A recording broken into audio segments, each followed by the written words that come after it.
Garden Center and Greenhouse. You don't think there's anything to do with gardening or plants in January? Well, you're wrong. Joan and Bob are here to tell you it may be a good time to trim some of your trees. Yeah, so it's below 15 degrees. Okay. Well, today it is anyways, and we're hoping that you get a day where it's like this.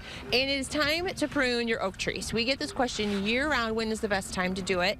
We know we're standing by a birch tree right now, but we don't have an oak tree here to show you. But we thought we would talk a little bit about where to cut, how to cut it, and why we cut oak trees now. And first thing, a question is we always get is, if I have a dead branch, is it okay to cut? We always say this: dead is dead. So you can cut a dead branch out at any time of the year. So go ahead and cut that out. Low-hanging fruit is the next branches that need to go. If you're hitting your head mowing, or if there is a branch that is just hitting the house, then we would recommend you mark those in the fall with a little bit of spray paint on the branch, because the leaves do matter. They make weight on the branches, and it changes in the wintertime.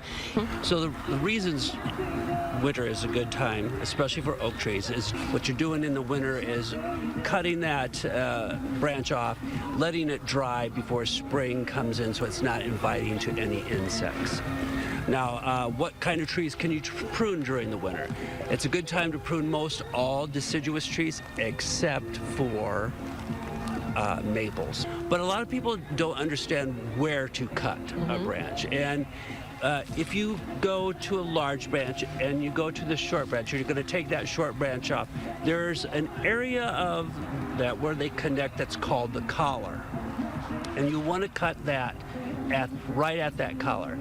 Now, I've seen people, come in and they'll leave this big stub. Well, that just makes more work for the tree to have to try to work around that and to heal it, because it's going to eventually fall off. So try to cut right at that collar. Makes it easier for the tree. Yep.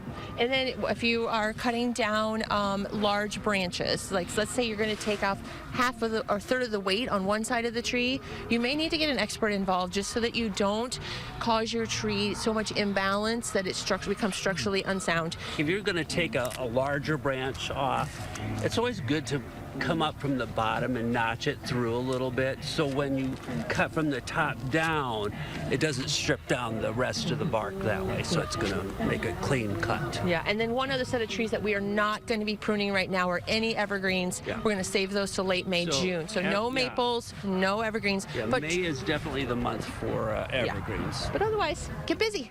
You got work to do. I was going to say, didn't think you had work to do outside? Guess what? Other than shoveling snow, you do have some work to do. You can always talk to Bob and Joan, of course, here at Culver's Garden Center and Greenhouse.